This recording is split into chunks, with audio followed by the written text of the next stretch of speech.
So I wanted to make a quick video kind of just discussing this new possible James Bond. And so this is Josh O'Connor, and I think that a lot of people who saw this kind of reacted negatively to it, and they're like, James Bond should be this like really handsome and charismatic guy with uh, who looks strong enough to break a guy's neck, right?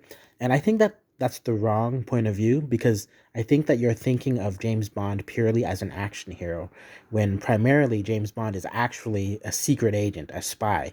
And when you look at Ian Fleming's original plan for James Bond, he's supposed to be a normal guy who could be invisible in a crowd.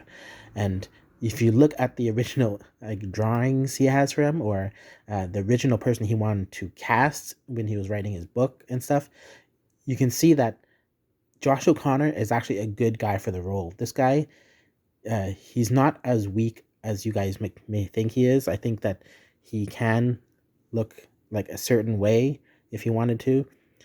He's physically fit as a guy, and also just I I feel like if we take James Bond back to the roots of making him a secret agent, uh, then it'll be a lot better than just having him be a typical strong guy. Like to me, Daniel Craig was probably the peak strong Bond, who did a lot of action and he did a lot of stunts. And so I know that that's entertaining and people like that, but to me, like a pure James Bond movie would be one where he probably never meets the villain. You know what I mean?